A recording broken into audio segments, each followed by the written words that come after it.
নমস্কার, আমি মিসেস শান্তা আচারিয়া, একজন সেন্ট্রাল গভর্নমেন্ট অফিসার ছিলাম, এখন রিটায়ার্ড। তো আমার রিটায়ারমেন্টের কিছুদিন আগে থেকে পাটা ডিস্টার্ব করতে আরম্ভ করেছিল, হাঁটুটা। তো ভাবলাম হয়তো সাধারণ কিছু হয়েছে। তো আমি ভাবছি কাকে দেখাই, কিন্তু আমার সেই পজিশন ছিল না বাড়িতে, আমার হাজব্যান্ড অসুস্থ ছিলেন, তাই নেগলেক্টই করেছি কিছুটা। তো আমি গভর্নমেন্ট ডক্টরসদের দেখিয়েছিলাম, দেখানোর পরেও ওষুধ টষুধ খেয়ে ওনারা আমাকে বললেন যে আপনি অর্থোপেডিক দেখান। এখন অর্থোপেডিক দেখাবো ভাবছি। আমি টালিগঞ্জের বাসিন্দা এবং কোন হসপিটালে যাব, কোথাকার অর্থোপেডিক ভালো, আমার কিচ্ছু আইডিয়া নেই, কারণ আমি কোনোদিন অর্থোপেডিকের কোনো রোগে ভুগিনি আগে। এবারে যখন আমি আমার গভর্নমেন্ট ডক্টরদের একটু জিজ্ঞেস করলাম যে কাদের দেখানো, মানে কোন হসপিটাল বা কোন ডাক্তারকে দেখানো যায়, তখন ওনারা বললেন, দেখুন আপনার যেরকম হাঁটুর সমস্যা, তো আপনি আর এন টেগোরে ডক্টর সূর্য উদয় সিংয়ের কাছে চলে যান। তো আমি ওনার নামটা ঠিক শুনিনি আগে। তো বললেন খুব ইয়াং ডাক্তার, খুব ফ্লারিশিং, ভীষণ প্রমিজিং, এবং he is a very successful doctor in recent days. তো আমি তো কিছু না জেনেই চলে এসেছি। তো এটা it's about 1 year 9 months 10 months এরকম আমি এলাম স্যারের কাছে। এখন আমার ব্যাপারটা হচ্ছে, স্যারকে আমি দেখালাম, স্যার আমাকে কিছু এক্সরে করতে দিলেন, কিন্তু আমার সব কিছুতে ডিলে হয়ে যাচ্ছিল due to my husband's illness. কারণ ওনার আয়া যদি না আসে আমি বেরোতে পারি না, আর আমার ওনাকে একা রেখে বেরোনো যাবে না, বিকজ একদম টোটালি বেড রিডেন। তো যাই হোক, এরকম করে মাঝখানে আমি ইয়েগুলো নিলাম, এক্সরে নিয়ে ওনার কাছে যখন এলাম। হ্যাঁ, একটা কথা বলার আছে, উনি প্রথম দিন হাঁটাটা দেখেই আমায় বললেন, ওরে বাবা, এ তো খুব গাড়িয়ে গেছে, মনে হচ্ছে চেষ্টা করবো অপারেশন না করার। প্রথমেই হাসতে আরম্ভ করলেন, এবং ফ্রম দ্যাট ভেরি সাইট আমার ওনার প্রতি এত শ্রদ্ধা এসে গেছিলো, ওই হাসিটা, ওই কথাবার্তার ধরন। তা দেখুন স্যার কী করতে পারেন, আপনার উপরে সব কিছু। তা বললেন ঠিক আছে, এগুলো নিয়ে আসুন, এই এক্সরেগুলো। তো আমি এক্সরেগুলো নিয়ে যখন গেলাম, নানা রকম এক্সরে, বললেন হ্যাঁ ট্রাবল আছে, এটা তো টোটাল নি রিপ্লেসমেন্ট লাগবে। তাই বললেন স্যার এটা তো তাহলে আমাকে বলুন যে প্ল্যানটা কীরকম বা কীরকম পিরিয়ড লাগবে, কারণ আমার বাড়ির এই টাফ কন্ডিশন। আর উনি এত ট্যালেন্টেড ডক্টর, আমি যে সেদিন বলেছিলাম বা তারপরে আরেকদিন দেখিয়েছিলাম, উনি আমার বাড়ির কন্ডিশনটা মনে রেখেছেন। তারপরে আমার আয়া আমার বাড়ি থেকে ছুটি নিয়ে 2 মাসের জন্য চলে গেছিল, তার নিজস্ব একটু প্রবলেম ছিল, আর আমি ওনার কাছে ছাড়া কারো কাছে ওনাকে রাখি না। সেই 2 মাসের গ্যাপ আমি যখন ফিরে গেছি, উনি সঙ্গে সঙ্গে আমার সব কিছু মনে করতে পেরেছেন। বলছেন কী হলো, এখন ঠিক আছে বাড়ির সব, পারবেন করতে, আপনার তো খুব প্রবলেম। আমি তো হয়ে তাকিয়ে আছি ওনার দিকে। তখন হ্যাঁ স্যার এরম হয়েছিল, তো উনি ফিরে এসেছেন, এখন পারবো। So we planned for the first operation. It was done in 15th April of 2021. তো এখন প্রথম অপারেশন হচ্ছে, আমি অনেকের কাছে শুনছি খুব কঠিন অপারেশন, সাকসেসফুল নাও হতে পারে, বাট আমার সেই 3 জন ডক্টর কিন্তু সমানে বলেছেন he is a miraculous man, উনি কিন্তু করলে আপনার 100% সাকসেসফুল, এটা আমরা বলে দিচ্ছি এখানে বসে। তা আমি তো অপারেশন করে বাড়ি গেছি, ভাবছি কী করা যায়। পরের দিন তো হাঁটিয়ে দিয়েছেন ওনারা। তা আমি বললাম যে আমার তো প্রচুর খরচ বাড়িতে, আমি কি করে এত টাকা দিয়ে ফিজিওথেরাপিস্ট রাখবো। তা ঠিক আছে দেখা যাক। যখন ফিজিওথেরাপিস্টরা আমাকে এখানে ইনডোরে ফিজিওথেরাপি শেখাচ্ছিলেন, তখন আমি পুরোপুরি ভিভিডলি দেখে নিজে শিখে নিয়েছিলাম। আর বাড়িতে গিয়ে আমি খুব সিরিয়াসলি অ্যান্ড অনেস্টলি আমি সেগুলো করা শুরু করলাম, এবং ওই যে হাঁটিয়ে দিয়েছিল সেটা একটা কনফিডেন্স ছিল। আমি জাস্ট 3 দিন আমি ওয়াকার নিয়েছি। 4th ডেতে এখন ছোট ফ্ল্যাট ধরে হেঁটেছি, এটা শুনবেন ভালো করে। 4th ডেতে ধরে হেঁটেছি, 5th ডেতে আমি মাঝে হাত ছেড়ে হেঁটেছি, 6th ডেতে আমি একা হেঁটেছি, উইদাউট এনি সাপোর্ট। তো এরপরে আমি কি করলাম, বললাম না আমাকে তো সিঁড়ি উঠতে হবে।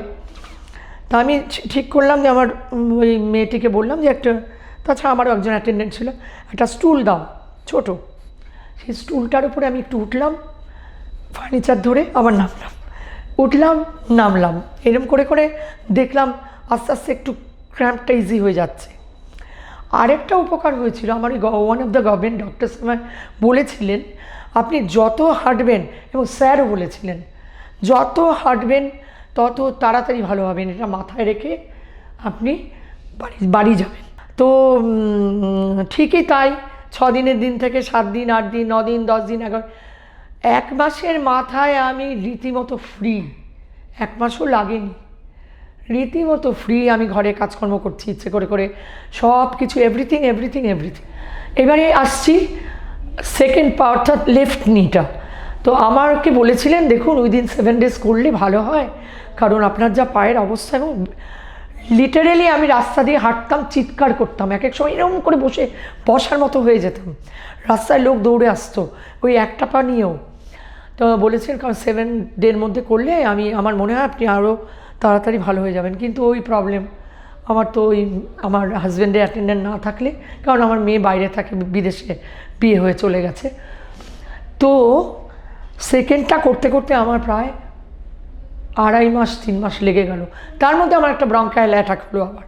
স্যার বললেন না এখন করবো না, টেক ইওর টাইম, কিচ্ছু হবে না, ভালো আছে, ডান পা ভালো আছে, ওটাও হয়ে যাবে। তারপরে আমি এলাম, এটা এই মাসের প্রথম দিকে, অর্থাৎ 19th অগস্ট আমার সেকেন্ড অপারেশনটা হলো। আমি এলাম 7-8 তারিখে। আসার পরে উনি সব প্রসেস করে দিলেন, অ্যানাস্থেটিস এক্সেট্রা দেখলেন, দেখে সব ওকে করে দিলেন, অপারেশন হয়ে গেল। এইবারে ব্যাপারটা হচ্ছে ওনার কথাবার্তার মধ্যে এমন কিছু আছে যেটাতে আপনাকে বুস্ট আপ করে দেবে, আপনি নিজেই উৎসাহ পাবেন, হাঁটবো, চলবো, মুভমেন্ট করব, আমার কিছু হয়নি, এটা খুব সহজ অপারেশন, এখনকার দিনে সব কিচ্ছু না, বিশেষ করে in respect of doctor Singh. তো যাই হোক, ভর্তি হলাম, অপারেশন হলো, এবং বারবার বলছেন সব ঠিক আছে, কিচ্ছু হবে না। তা আমি একটু ভয় পেয়ে গেছিলাম ব্রঙ্কাইল অ্যাটাকের জন্য, ভাবছি আমি যদি উইক হয়ে যাই etcetera etcetera, nothing.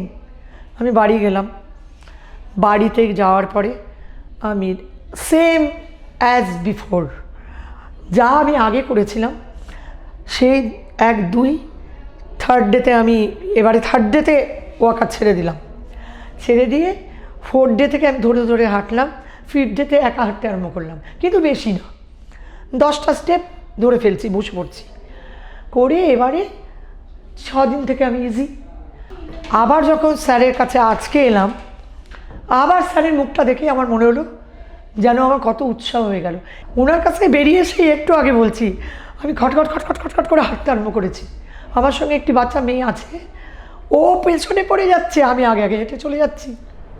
This lady came to me with a very severe pain in the knee joint, and she was also not able to walk properly. Sometimes she has to use the walking aid or sometimes wheelchair bound, but she was very fond of traveling. She loved to meet people, she loved to travel, but that was hampered due to her knee pain. I advised her to go for the total knee replacement. She was initially little bit reluctant, as the others suggested not to go, or some problem will happen, you have to stay in the bed for a very long time, you cannot walk properly after the surgery. So but she was quite determined lady, and she decided to go for the one knee first. I did the one single TKR, one leg, and then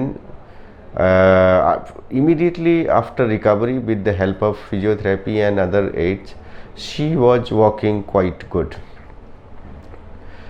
Then she suddenly she came to me with the joy, I want to get the second knee operated. I was also happy. She met me, might be 30 seconds or 45 seconds, just write down the another knee to be operated. I wrote that and she went away. She did everything investigation and she came back again, get operated, and to my surprise she was walking next day, and when she entered in my room for the stitch removal, she was walking without any stick or walker.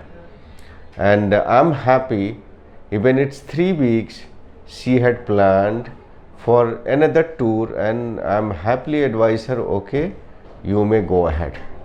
So it's good. I always hope there is a blessing for the old aged patient who are having knee problems. They may undergo total knee replacement without much fear. Everything has a complication, but the success rate for the knee replacement is quite high, above 90%.